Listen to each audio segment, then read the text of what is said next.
국가 간의 경계가 허물어지고 자유롭게 송금과 이동이 가능하면 되게 이상적인 거잖아요. 그게 나중에 결국 다 메타버스 비즈니스랑 연결이 되는 거죠. 중국은 자기네 나라의 사람들을 통제하고 싶었는데 비트코인이 가진 위정부주의적 이런 특성 때문에 배격하려고 하다가 아무리 밀어내도 안 되니까 방향을 바꾸려고 하지 않나. 한국은 지금 어떤 방향으로 가고 있다라고 보시나요? 한국은 아무 생각이 없습니다.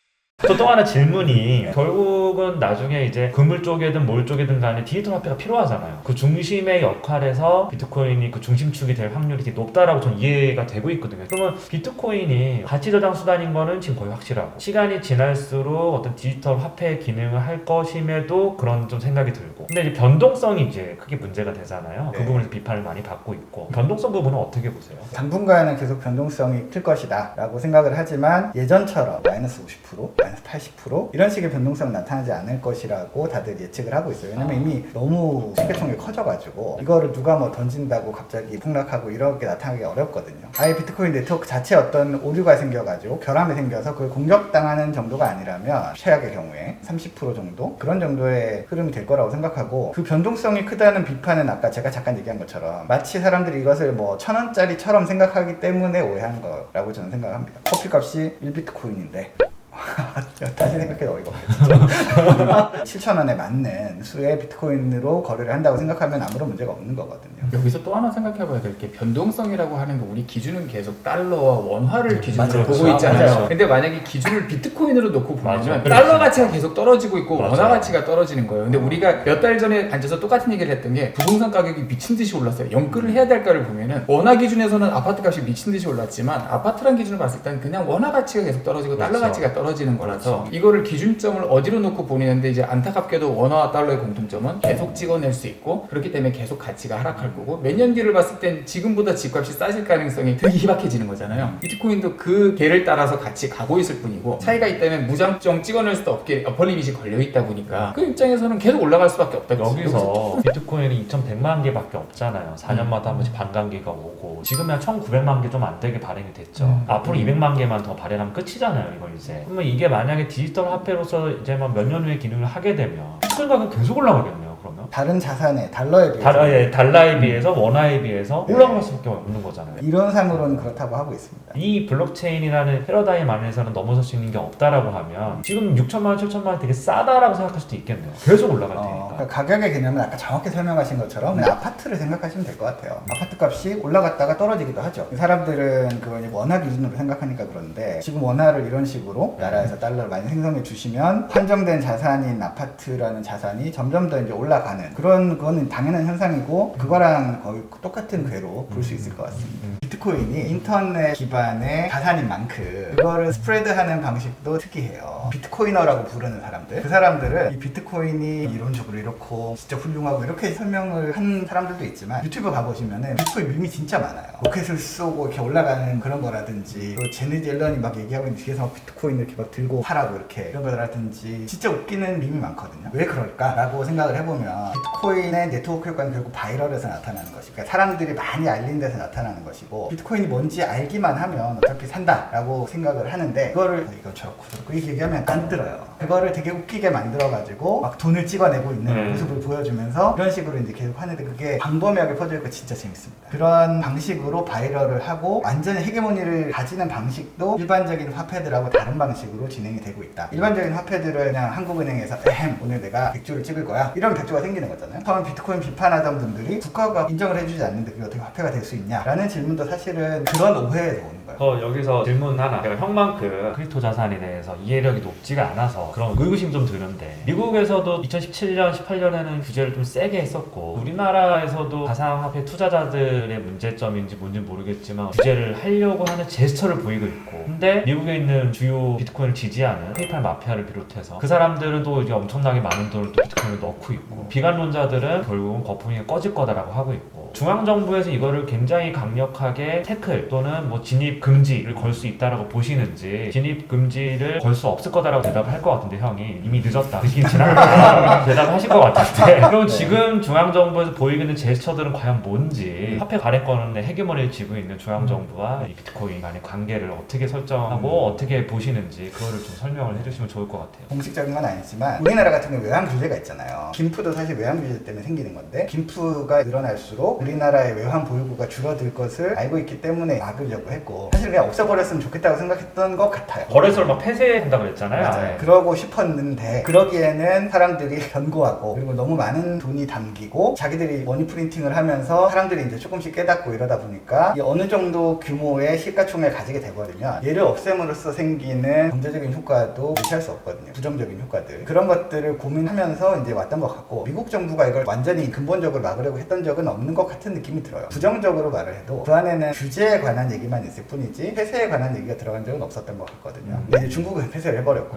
얼마 전에 중국의 전 인민은행장이 비트코인 같은 가상자산에 대해서 투자의 관점에서 바라봐야 된다는 굉장히 전향적인 발언을 했어요. 중국도 약간 바뀌고 있는데 미국은 얘가 보니까 규제가 안 될 것 같아. 안 될 것 같으니까 그러면 우리가 얘들의 헤게모니를 가져야겠다라고 판단했다고 생각을 합니다. 달러 패권 안으로 흡수하겠다라는 얘기. 그렇죠. 사실은 금이 왜 이렇게 인플레이션 파이터로서 역할을 못하냐면 달러 패권에는 완전히 들어와 버렸어요. 금도 사실상 특정한 분들에게 조종되고 있는 거라고 생각이 되는데 미국에서는 차라리 얘를 금처럼 만들자. 그래서 연준 의장이나 이런 분들이 계속 하는 얘기가 금과 같은 투기적인 자산이다 라고 얘기를 했는데 이게 부정적인 뉘앙스 같지만 사실은 사람들의 인식 속에 얘가 화폐가 될 수 없고 그냥 자산 정도에 불과해라는 거를 심어주고 싶은 게 아닌가. 얼마 전에 이제 코인베이스 상장했고 미국의 엄청 큰 생명보험 회사에서도 비트코인 직접 투자를 해요. 그게 그러면 미국 행정부랑 아무런 교감도 없이 그렇게 했을까? 그런데 깊은 의문이 있고 캐나다에서는 이미 ETF가 상장이 돼 있잖아요. 미국에서는 몇 년 전에 선물이 상장이 됐고요. 그런 식으로 이제 해서 그 헤게모니 안에 흡수하려고 노력하고 있는 것 같고 중국은 자기네 나라의 사람들을 통제하고 싶어 하는데 비트코인이 가진 부정부주의적인 이런 특성 때문에 배격하려고 하다가 아무리 밀어내도 안 되니까 방향을 바꾸려고 하지 않나. 한국은 지금 어떤 방향으로 가고 있다라고 보시나요? 한국은 아무 생각이 없습니다.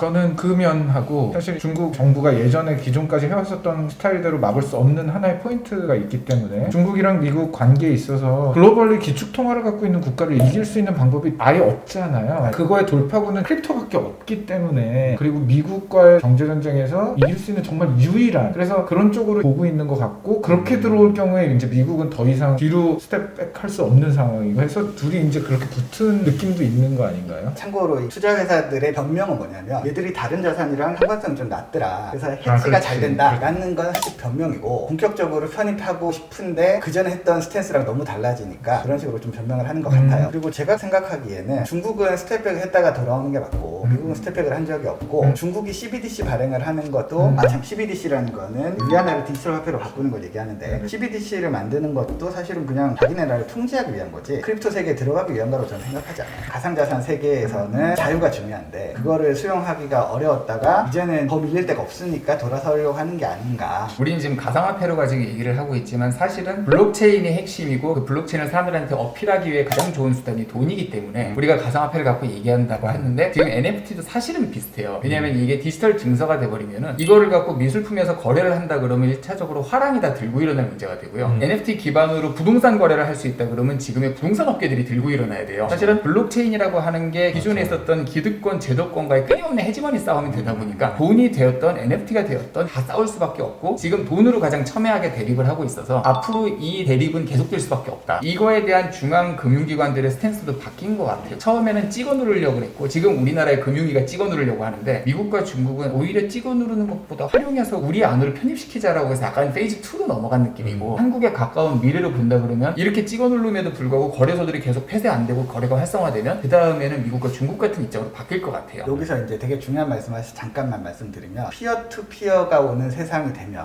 결국은 한 세력만이 살아남아요. 아까 얘기했지만 제2의 구글 같은 거 안 나오고 제2의 비트코인 같은 게 안 나오는데 얘가 인터넷상 어떤 최대 자산으로 인정이 되기만 하면 그걸 많이 가진 쪽이 이기게 되는 거죠. 제가 우리나라는 아무 생각이 없는 것 같다고 얘기하는 게 비트코인을 모아야 된다든지 뭐 한국의 어떤 자산을 만들 이런 생각이 전혀 없으시기 때문에 그렇게 생각이 되고 그리고 아까 서버님 질문하셨던 두 번째 규제에 관한 거는 미국 정부나 이런 데서 하는 얘기를 자세히 들어보면 그분들은 메이저 코인들 비트코인이나 이더리움이나 이런 것들을 규제할 생각은 없는 것 같아요. 없는데 법인은 혹시 설립해 본 분들이 있을지 모르겠는데 법인은 아무나 만들 수 있거든요. 그런 그냥 법인을 만들어서 그 주식을 파는 거랑 비슷한 일들이 많이 일어나요. 아무것도 없는 페이퍼 컴퍼니를 앞으로 1000억이 될 거야 지금 10억에 팔게 라고 해서 파는 일들이 너무 많이 벌어지고 그것은 사실 사기가 맞아요. 그런 것들이 너무 많아지는 것을 규제하기 위한 것. 우리나라의 특수한 예를 들면 흔히 김치코인이라고 부르는 근데 그 하나하나 개발자분들은 다 열심히 하시겠지만 결국에는 어떤 가치를 가지기 힘들다고 판단되는 그런 것들이 시세를 조종하는 분들하고 결합해가지고 엄청난 시세를 시장들을 만들고 거기에 사람들이 들어와서 샀다가 망하고 하는 일들은 실제로 벌어지고 있기 때문에 저는 정부의 우려가 맞다고 생각합니다. 규제에 대한 얘기를 계속 하고 있는 것 같은데 사람들이 잘못 알아듣고 있다고 생각해요. 사람들이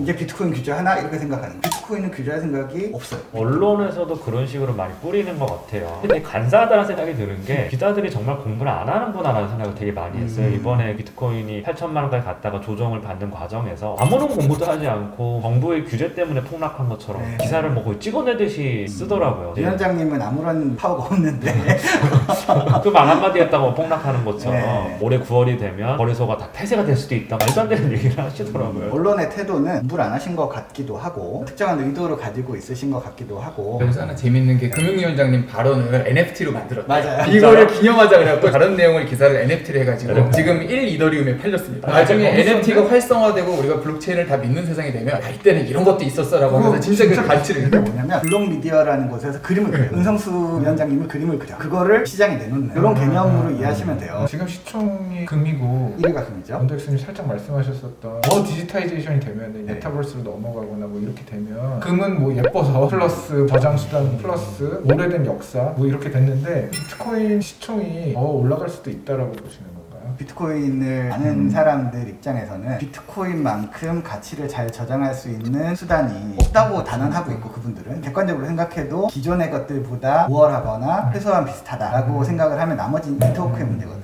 근데 그거는 자연스럽게 늘어날 거라고 생각하고 그 정도는 간다. 제가 왜 여쭤봤냐면 네. 플랫폼 회사들의 밸류에이션을 할 때 유저 트래픽을 가장 중요하게 생각을 하잖아요. 유저 트래픽이라는 건 이제 체류 시간 뭐 이런 여러 가지가 있거든요. 그래서 유튜브가 되게 밸류에이션 좋은 거고 근데 메타버스에 체류하는 시간이 점점 길어질 거 아니에요. 피자 시킬 때 지금은 그 앱에 들어가지만 메타버스 통해서 피자를 시켜야 되고 그런 세상으로 이제 갈 거니까 체류 시간이라든지 모든 측면에서 현실 세계에서는 금이더라도 아무튼 메타버스에서는 비트코인이 메타버스를 만든 곳에서도 자체적으로 이제 코인을 발행을 할 거예요. 이게 뭐랑 연결되냐면 요 코인이 있는데 또 굳이 이제 비트코인이 필요하냐? 저도 정확히는 모르는데 이 크립토 세계에서 이더리움이 훨씬 더 우월한 기술이니까 더 높아질 거라는 주장이 한때 있었어요. 비트코인이 폭락하면서 알게 되죠. 비트코인 폭락하니까 이더리움은 더 많이 폭락하더라. 가상자산의 시장에서는 가치의 기준이 BTC가 되는 거예요. 지금 달러처럼. 지금 말씀하신 것 때문에 제가 아까 이제 나중에는 1억 5천이었다가 3억이 됐다가 마크에서 주장한 바에 따르면 그 정도 됐는데 사부님 말씀하신 대로 리밋이 있기 때문에 이게 값어치가 계속 올라가면은 사실은 그런 자산은 전부 그로스 레이스로만 보거든요. 성장이 작년보다 1% 좋아졌다, 3% 늘어났다 뭐 이렇게 보지 그 절대량은 중요하지 않기 때문에 충분히 그 의미가 있을 것 같아요. 말씀하신 대로 메타버스는 플랫폼이 여러 개 있어서 지금 현재는 멀티버스라고 이제 하는데 멀티버스에서 코인이 막 나오더라도 그로스 레이스를 측정해주는 스탠다드가 필요하기 때문에 비트코인은 되게 밸류가 있을 것 같고 NFT 같은 경우도 그렇고 코인도 그렇고 멀티버스에서 나오는 것들에 대해서 통합적으로 볼 수 있는 거 예를 들면 인스타그램에서의 사진 잭 돌시가 얘기한 첫 트위터 이런 것들이 지금 NFT로 되어 있는데 트위터가 망하면 이 메시지 볼 수가 없잖아요. 트위터는 뭐 안 망하겠지만 거기서 모듈화해서 메타데이터로 만들어서 NFT 갤러리를 만들잖아요. 요새 미국에서 가장 핫하거든요. NFT 갤러리가 만들어지면 무슨 일이 벌어지냐면 롤이 망해도 리니지가 망해도 그 무기를 볼 수가 있어 버리거든요. 메타 테크놀로지를 가지고 NFT 갤러리를 만들면 마인크래프트 같은 터보님 하우스에는 얼마나 많은 사람들이 들어가겠어요. 터보님 만들어놓은 NFT가 소장을 얼마나 많이 해놓겠어요. 이런 그림들도 다 그렇고 그쪽으로 들어가면은 결국에는 정말 메타버스가 나오는 거거든요. 지금은 사실 메타버스라고 하기 어려운 것이 플랫폼이 너무 많은 거죠. 그래서 멀티버스고 요 다음 세계에 이제 NFT 갤러리가 있는 메타버스 전부 다 플러그인 되는 그럴 때 쓰이는 코인의 기축은 이제 스탠다드가 되는 건 BTC가 될 거고 블록체인 같은 기술로 묶어내는 NFT 갤러리를 미국에서 지금 벌써 우후죽순 만들어지고 있고 한국에도 몇 개 업체들이 있거든요. 되게 흥미롭게는 보고 있어요. 온라인 세상에서 가치를 측정하는 기준이 필요해지는데 원래는 각 회사마다 코인을 만들어서 안에서는 유통할 수 있지만 실제 가치가 얼마인가 라는 거를 측정하는 거에 대해서는 USD 달러하고 비트코인이 약간 경쟁 관계가 당분간 있지 않을까라는 생각이 언뜻 들어요. 이쪽에 계신 분들은 그런 생각 전혀 안 합니다. BTC가 당연히 최고지 뭐 USD 같은 게 무슨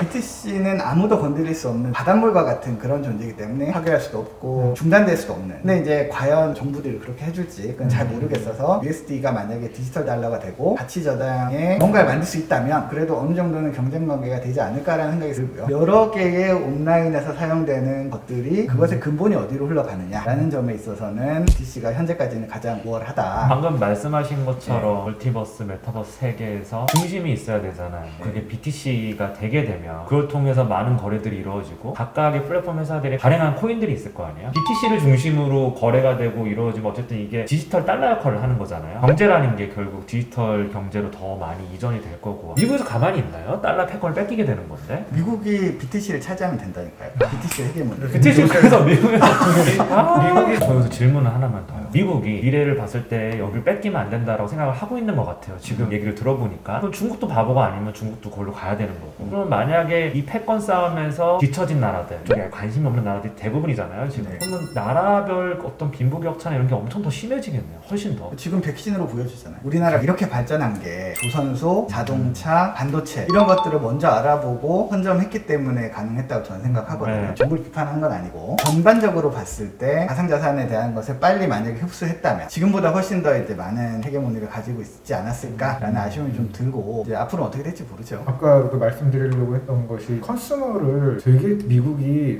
끌어들인 거잖아요. 골드만삭스에게 자산 운용의 허들을 낮추고 비트코인까지 핸들링할 수 있게 하고 뭐 이런 것들이 정말 1%가 움직이는 미국이 비트코인을 대놓고 긍정한 적이 없긴 하지만 골드만삭스나 다른 데도 깊숙하게 관여가 돼 있고 스테이블 코인이라고 부르는 달러에 연동된 그런 것들 USDT가 이제 제일 대표적이지만 현재 USDC가 급격하게 따라잡고 있는데 골드만삭스 거예요. 이미 미국 내에서 크립토 세계에 관한 거에서 많은 헤게모니를 쥐고 있어요. 이 작업은 거의 끝났다고 보고 있습니다. 얘기를 듣다 보니까 우리가 예전에 경제 패러다임에서는 1950년대부터 최근까지도 희소한 자원이 땅이잖아요. 사실 땅은 계속 오른다, 인플레가 와서 경제가 망하고 막 이러지만 않는 이상 어떻게 보면 디지털 세계에서의 영토 같은 개념이라는 좀 생각이 들어요. 이제 디지털 기초통화로 가게 되면 이 한정된 영토를 누가 얼마나 가지고 있느냐, 한국에도 그랬잖아요. 땅을 누가 얼마나 가지고 있냐에 따라서 부가 완전 갈렸잖아요. 비트코인을 지금 이제 아마 장기 롱런하게 봤을 때 통화 역할을 할 수밖에 없다라고 보시는 분들은 그런 개념으로 보시겠네요. 미국의 맨하튼 부동산 같은 그런 개념으로 보는 거죠. 이거의 모든 전제는 비트코인을 믿는 사람들의 기준이라는 거 말씀드리고 싶고, 근데 거기 핵심이 하나 있는 것 같아요. 믿는 사람들 문제로 말씀을 하신다고 했는데 어쨌든 이 비트코인이라는 화폐, 디지털 자산이라는 화폐는 믿는 사람들이 많아야지 이게 통용이 되는 거죠. 그렇죠. 앞으로 미래에 쓸모가 없을 것 같아 라고 하면 그건 붕괴가 되는 거잖아요. 근데 여기서는 약간 생각이 다를 수 있는 게 우리가 지금 비트코인에 대해서는 해지원이 약간 놓치고 있는 부분들이 있지만 반대로 우리나라 기업들이 또는 우리나라 사회가 나중에 지향해야 될 점 중에 저는 하나가 메타버스라고 생각을 해요. 왜냐하면 우리가 가상에 대한 부분은 아직 구현을 하고 싶었지만 잘 못했고 예전에도 비슷한 컨셉이 나왔지만 그땐 기술력도 떨어졌고 속에서 담을 수 있는 문도 제한적이었기 때문에 사랑됐지만 이제는 가상현실, 증강현실도 생기고 사람들 관심도 생기고 실제로 시간을 들이면서 거기서 돈을 버는 사람들도 나오다 보니까 지금 계속 이게 팽창하는 거예요. 예를 들면 우리가 AR, VR 지금 되게 핫하다 그러는데 작년에 AR이랑 VR 시장 두 개 합치면은 한 350달러 돼요. 우리로 치면은 한 38, 9조 되겠네 이런데 이 자체로 같이 커지면서 AR, VR이 앞으로 예상했던 것보다 훨씬 크게 팽창을 해버리면 이 안에서 누가 먼저 로블록스를 만들고 누가 먼저 마인크래프트를 만들고 누가 그 안에서 NFT를 확장하고 하는 건 우리한테도 굉장히 중요한 이슈고 저는 사람들이 그거를 많이 들어와서 이용하다 보면 자연스럽게 그 안에서 화폐에 대한 통용이 필요하니까 이렇게 되면 가상화폐가 자연스럽게 들어올 것 같아요. 보안에도 강력하고 우리가 갖고 있는 부분에 대한 교환도 굉장히 쉽게 이루어질 수 있고 원화로도 바꿀 수 있으니까 그랬을 때 우리나라가 지향해야 되는 거는 지금 통화를 갖고 제한한다 한다 그러면 오히려 메타버스가 우리가 가야 되는 길이 아닌가 그리고 조금 전에 터보님 질문에 대한 답도 어느 정도는 메타버스로 풀 수 있지 않을까 이 생각을 해봤어요. 궁금한 게 또 하나 있는데 테슬라에서 1조 5천억 사고 난 다음부터 테슬라 때문에 오른 건 아니지만 어쨌든 급격하게 비트코인이 상승을 했잖아요. 테슬라에서 왜 산 거예요? 왜 지금 기관 투자자들이 들어오고 있는 거는 뭐 헤게모니 싸움이고 미리 선제 대응을 하는 거다라고 했는데 테슬라에서 왜 산 건가요? 많이 사고 인기가 있는 분이라서 일론 머스크가 좀 많이 부각된 거긴 한데 마이크로 스트래티지라고 엄청 처음에 돈을 많이 쏟아부은 그 회사의 CEO가 이제 많이 설득을 했다라는 소문이 있던데 일론 머스크가 화성에서 사는 거를 염두로 두고 모든 거를 다 보면은 얘기가 맞는다는 얘기를 들은 적이 있었는데 사람들을 아예 그냥 스페이스X로 가서 화성으로 날아 살게 하고 거기서 돌아다닐 수 있게 사이버 트럭을 만들고 그 트럭들은 지금의 발전 시설로는 안 되니까 그냥 태양열 충전해서 전기차로 다닐 수 있게 하고 그 안에서 사람들이 마을을 이루고 살 수 있게 한다 그러면 그 세상에서 필요한 돈은 비트코인이다. 일론 머스크의 세계관을 전부 다 화성으로 대입시키면 하나하나가 다 만드는 전에 얘기를 재밌게 들었었는데 그리고 리브라가 좌절됐잖아요. 그때 많은 사람들이 깨달았다는 거예요. 주인이 있는 돈은 안 되겠구나. 발행 주체가 있는 돈은 결국에는 규제를 피할 수 없다. 떠돌아다니는 돈을 모아서 쓰는 게 낫겠다라고 생각했다는 얘기도 듣긴 했습니다. 진짜 화폐 발행 주체가 없고 이걸 통제하고 관리하는 사람이 없고 국가가 없고 국가 간의 경계가 허물어지고 자유롭게 송금과 이동이 가능하면 되게 이상적인 거잖아요. 그게 나중에 결국 다 메타버스 비즈니스랑 연결이 되는 거죠. 그게 다. 근데 아까 원대학생님 말씀 주셨지만 우리나라가 약간 화폐 측면에서 조금 비하인드 돼 있다면 메타버스를 잘해야겠다라는 생각이 매우 드는데 되게 서둘러야 될 것 같은 것이 우리나라의 메타버스가 하나 조금 못 보고 있는 것이 우리나라가 굉장히 잘하고 있지만 저희는 미러드라는 거죠. 예를 들면 우리 살고 있는 세상이랑 계속 붙이면서 가는 쪽이고 미국에서 지향하는 바는 진짜 버추얼로 가는 것 같고요. 중국은 약간 로깅하고 가는 거고 그 중간 단계인 거죠. 이게 제대로 돌아가려면 메타버스의 전체 스팬을 다 어우르는 것들이 되게 많이 활성화되고 그래야 되는데 그게 좀 부족한 부분이 아닐까라고 생각이 들고 비트코인과 블록체인한테는 지금 계속 좋은 호재만 남아있는 것 같은 것이 5G,